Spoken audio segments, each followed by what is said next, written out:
I think the climax of the book will be the execution of poor old Edgar Derby, I said. The irony is so great. Don't you think that's really where the climax should come? As a trafficker in climaxes and thrills and characterization and wonderful dialogue and suspense and confrontations, I'd outlined the rest of the story many times.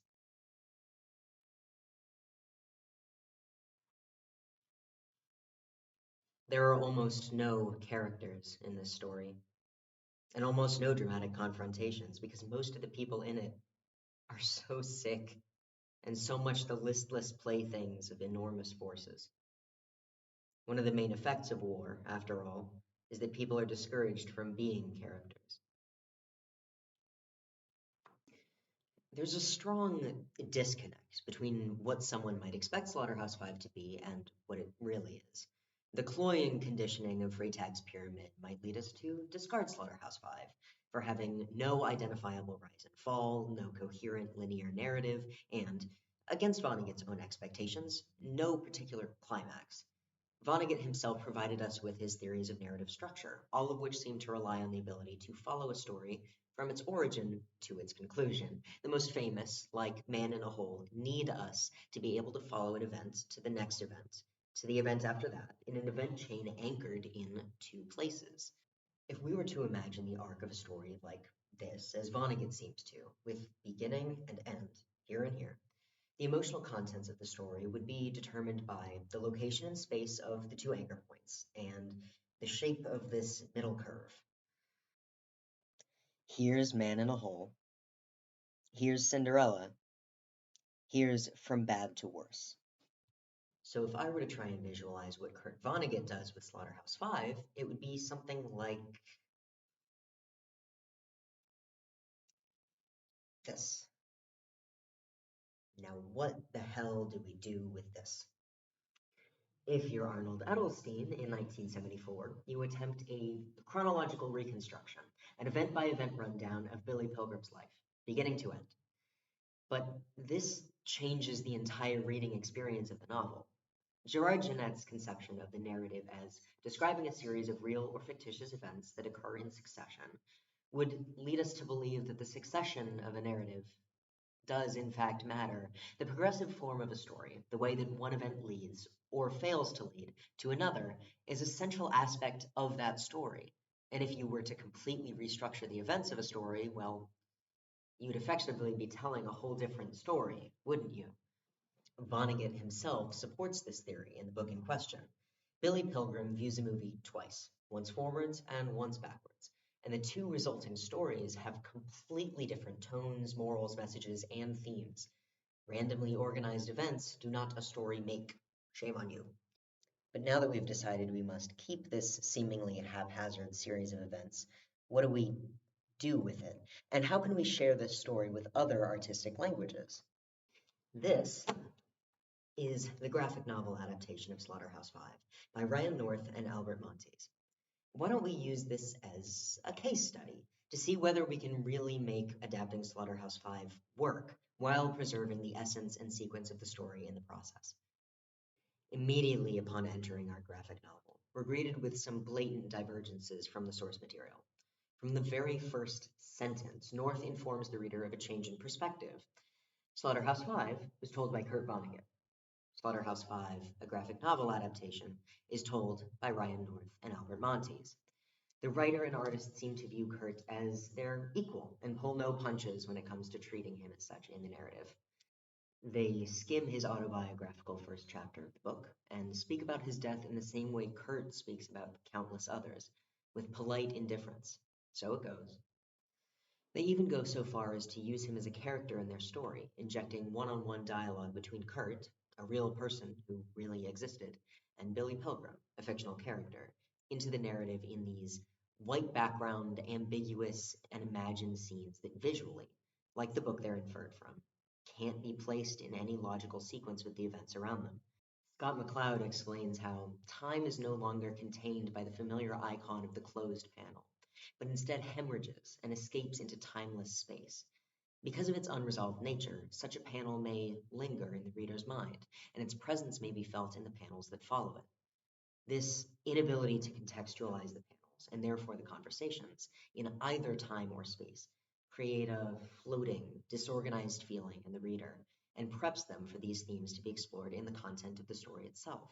North and Montes definitely show restraint through the rest of the graphic novel when it comes to their willingness to insert their own reinterpretations into the narrative.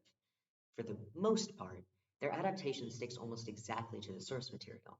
In fact, even some of their divergences maintain the spirit and tone of the original, expanding on them in clever and interesting ways.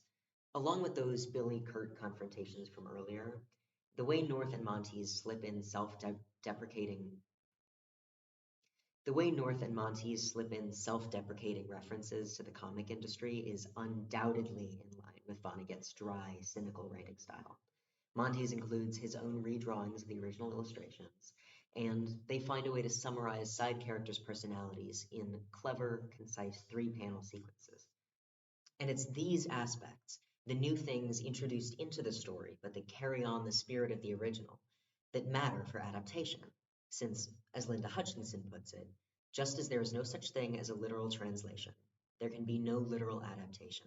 Translation is not a rendering of some fixed non textual meaning to be copied or paraphrased or reproduced.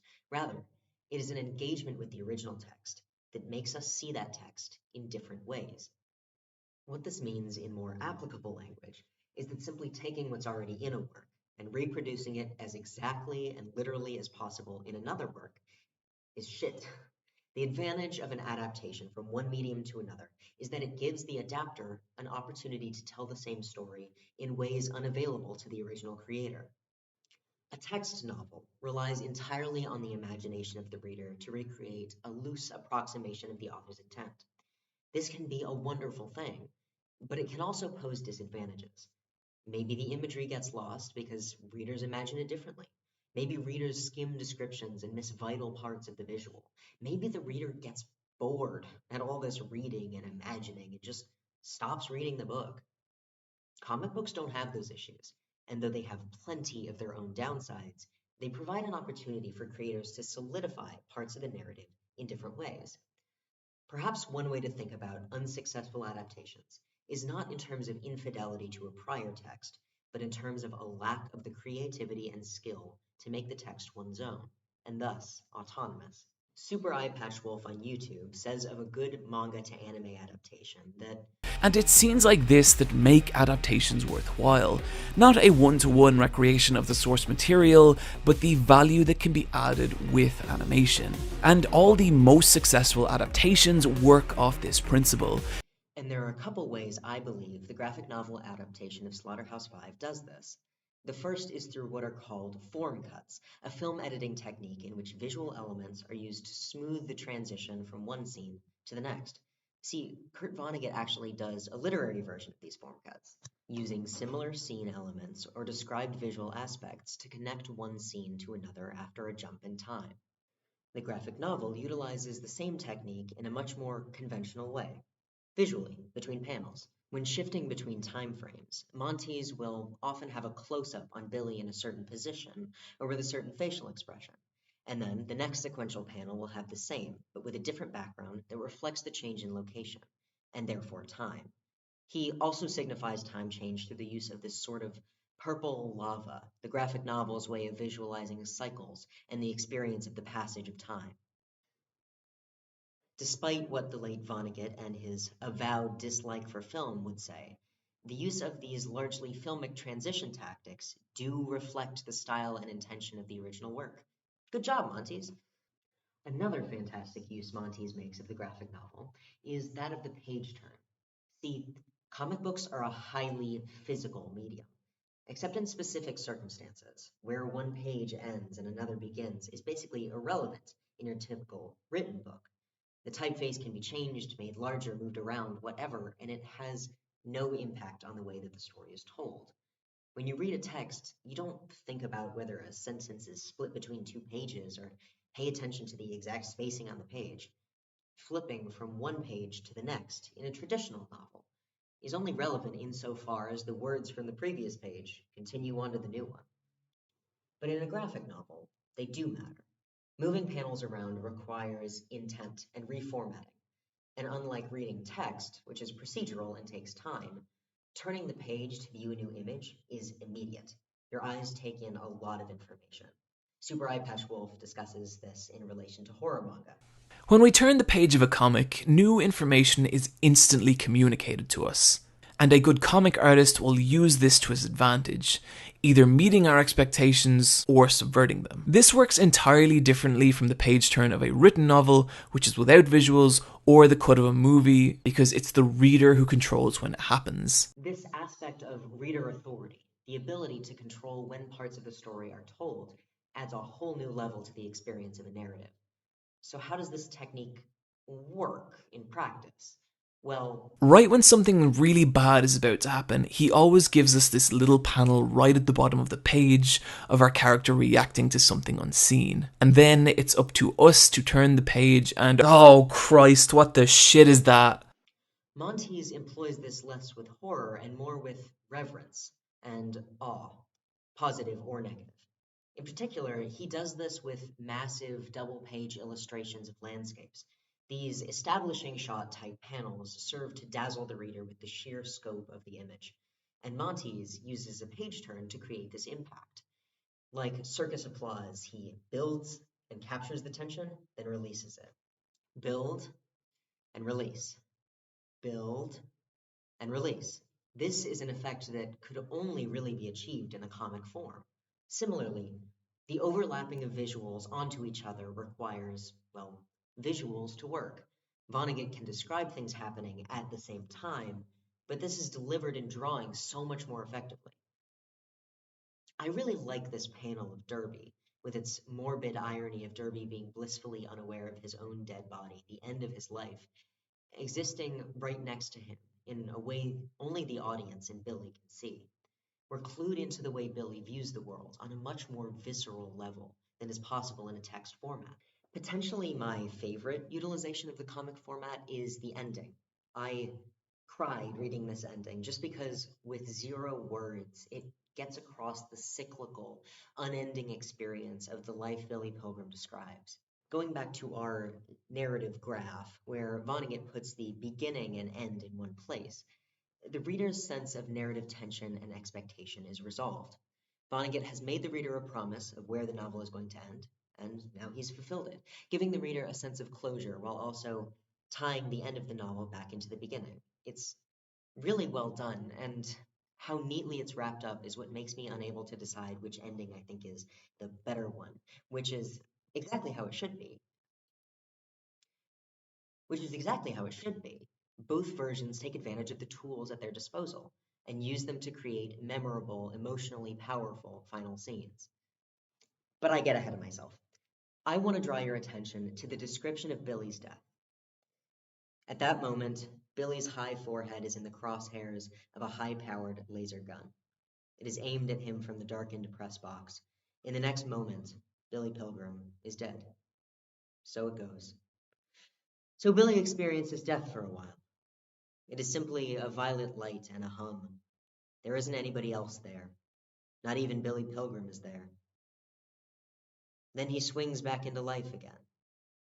But how does this relate to the graphic novel version? So, after wrapping up Kurt Vonnegut's traditional ending, the reader turns the page to reveal nothing. Absolutely nothing. Panel after panel after panel of blackness. And then there's a violet light. This is a masterful use of the medium because it can only really be absorbed by our eyes and our ears. Writing there was nothing is something, and it requires action by the reader to take in. Blank black panels, on the other hand, present a very tangible lack of input by the illustrator. It's like a loading screen where we're just waiting for something to happen. It promotes intrigue as well as resignation, considering the book preceding it. And then those emotions swell as we realize this death isn't the end. It is simply a moment in time. Well, that's all. At least that's most of it. For the most part, I thought that North and Montes did an excellent job at adapting and elevating the source material. It was wonderful to read. One little detail that did bother me, though, that I didn't know where to sandwich in, was that I think they misunderstood the whole bit about the climax. Kurt Vonnegut says the execution of Edgar Derby should be the climax of the book, but I don't think it actually is. That's kind of the most ironic bit, isn't it? That it ends up being completely skimmed over. It's right towards the end and isn't presented with any fanfare or dramatization. So the graphic novel referring to him as the man whose death is the climax of this book really rubs me the wrong way. It feels like they totally missed the point. But hey, that's just me. I'm finished now. Farewell. Hello. Farewell. Hello.